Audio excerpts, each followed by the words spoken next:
Barakata Yahweh, Barakata Yahushai, Ba'ishim, Baraka Kodash, Barakatum. First and foremost, I want to give all praises, glory, and infinite honors to Yahweh Ba'ishim Yahushai. Double honors to the apostles and elders of Great Millstone who ruled and teach well. And peace and salutations to Ya'akim out there pushing this word in truth and sincerity to the four corners of the globe. May you brothers endure until the end. This is the brother Raya with another video.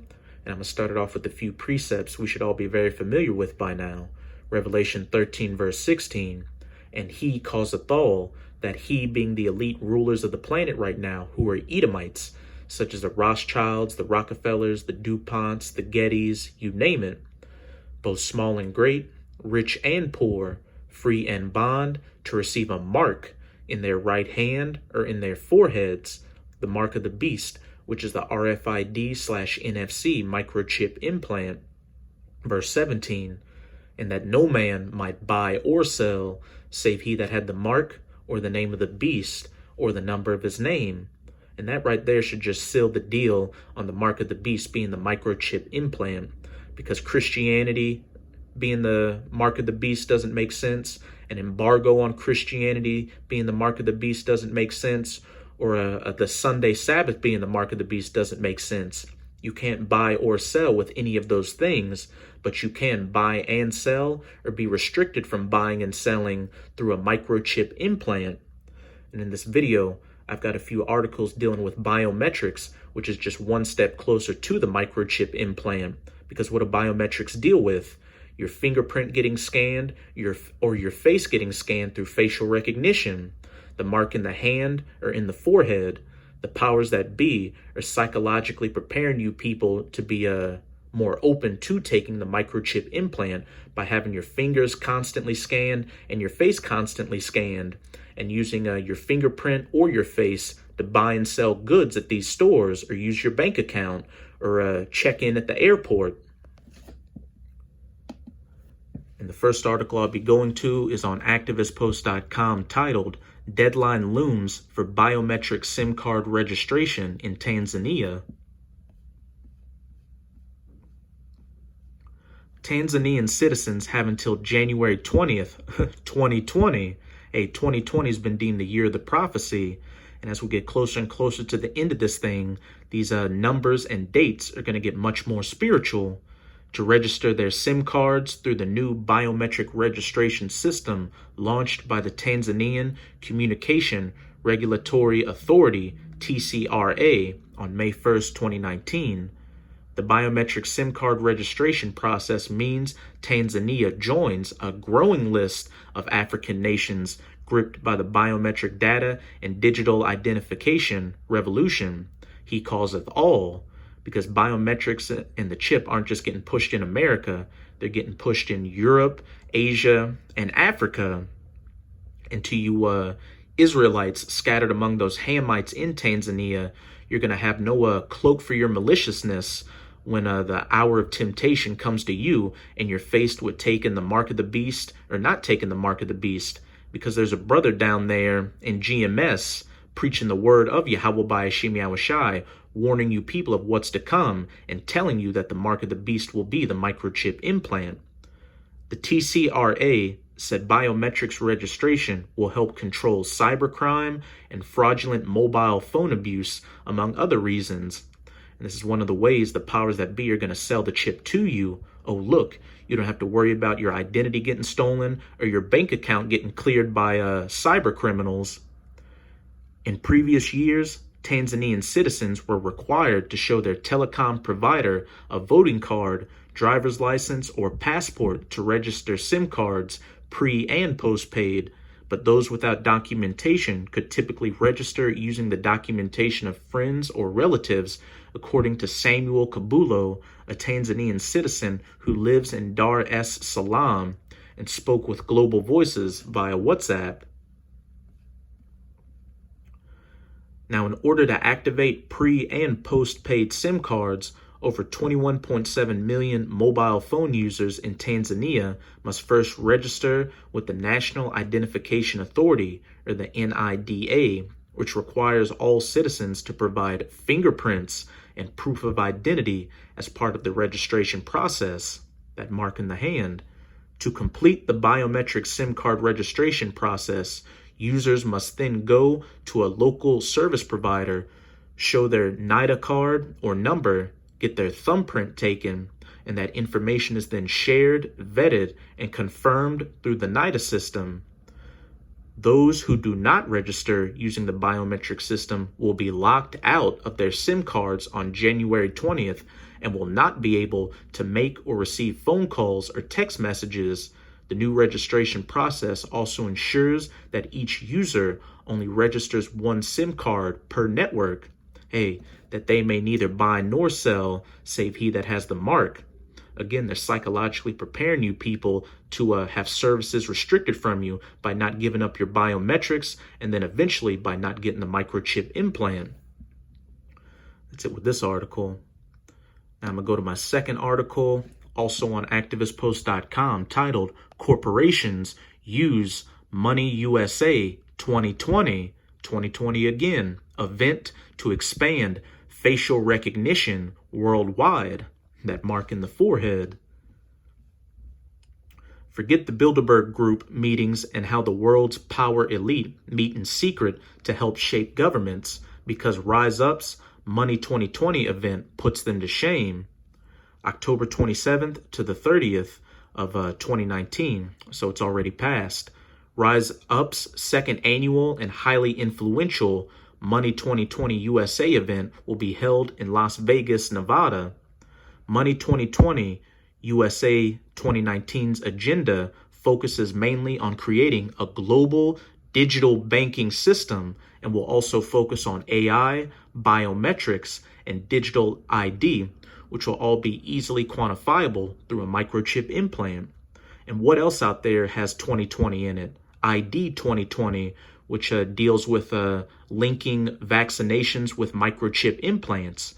And they're already microchip implanting homeless people down in Austin, Texas. But one panel discussion in particular caught my eye. The discussion titled Building Fusion Centers and Combating Evolving Threats by Anil Marcos, Senior VP for Booz Allen Hamilton, is designed to promote Homeland Security's fusion centers and the spread of biometrics to track people of interest, mainly you Israelites. As you will see, using Money 2020 USA as a platform to help spread the use of biometrics has far-reaching consequences. According to an article in Find Biometrics, last year's Money 2020 USA in Las Vegas drew a crowd of over 2,000 professionals from 53 countries. Money 2020 USA's 2018 agenda focused on AI, biometric, and digital ID more than 50 times. A talk by Clear CEO Karen Sidman Becker called Clearing a Frictionless Future with Biometrics promoted the spread of facial recognition. Why would Money 2020 USA 2018 let Clear, a company whose CEO said that no's are really yeses, and when a potential customer says no to facial recognition, it is just time to pivot, be allowed to promote facial recognition? Clear CEO Karen Sidman Becker's discussion, Clearing a Frictionless Future with Biometrics, with Anheuser-Busch, Global Director of Innovation and the Seattle Seahawks GM of CenturyLink Field, is a disturbing example of corporate involvement in the spread of biometrics. Clearly using Money 2020 USA to expand biometrics is a small business decision. The feds, bankers, and major corporations have also realized that Money 2020 USA can be used to help spread AI, biometrics, and digital ID across the globe, and then eventually the mandatory implementation of the Mark of the Beast microchip implant. Below is an example of some of this year's 300 guest speakers, and it's all a bunch of heavy hitters. Amazon, Google, Microsoft, Facebook, Home Depot, eBay, Equifax, IDEMIA, FaceFi, Find Biometrics, Citibank, JP Morgan and Chase, Goldman Sachs, Charles Schwab Consulting, Discover Global Network, MasterCard, Visa, remember these two, American Express, PayPal, Western Union, Wells Fargo, TD Bank, Bank of the West, MUFG Union Bank, Texas Department of Banking, the U.S. Secret Service, the Federal Reserve Bank of New York, and the chairman of the FDIC, a lot of entities dealing with buying and selling, showing that once this mandatory implementation takes place, you won't be able to do anything in society without the microchip implant. You'll be looked at as a social pariah. I'm going to go to my next article, also on activistpost.com, titled NEC Users Customer Experience Centers to Expand Government-Run Facial Recognition. Again, mark in the forehead. Want to convince our politicians to use facial recognition? How about opening a biometric customer experience center near the Congress and the Senate, Slovakia?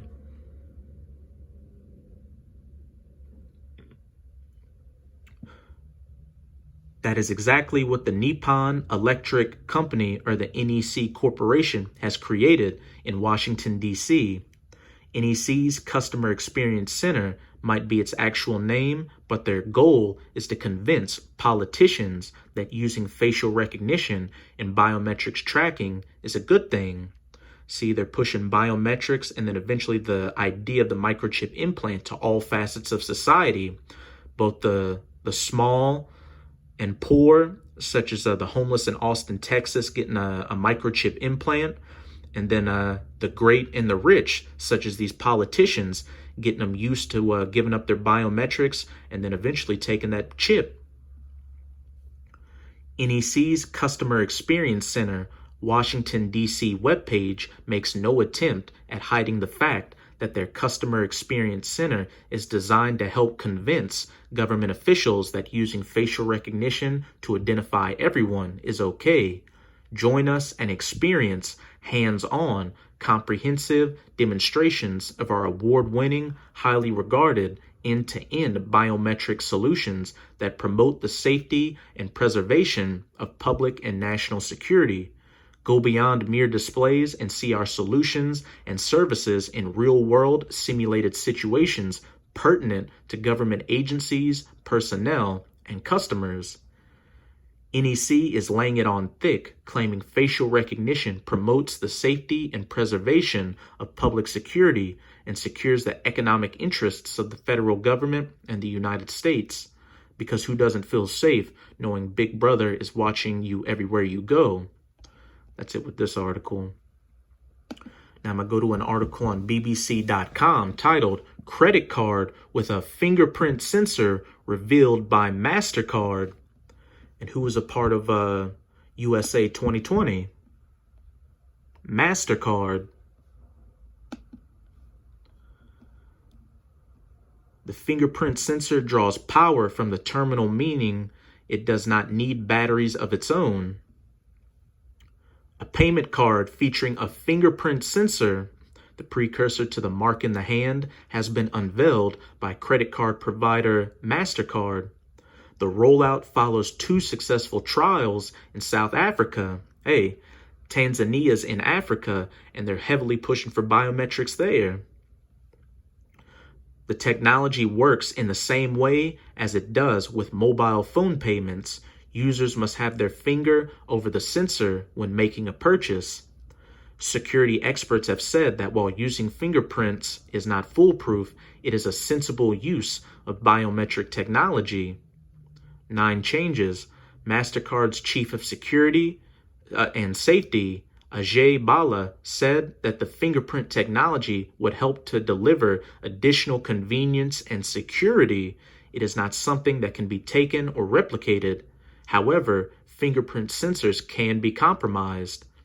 Cardholders must place their finger over the square sensor when using the card for a transaction. Karsten Knoll, chief scientist at Berlin's Security Research Labs, told the BBC, "All I need is a glass or something you have touched in the past." He adds that if that information is stolen, you only have 9 fingerprint changes before you can run out of options. But Mr. Knoll is cautiously optimistic about the technology, saying it is better than what we have at the moment. And best believe that all this biometric technology coming out is inherently flawed, and people will have their information and identity stolen and money taken out of their bank accounts so they can further push for a better alternative, a safer alternative, a microchip implant, which isn't as easily hackable. With the combination of chip and pin, the pin is the weaker element. Using a fingerprint gets rid of that.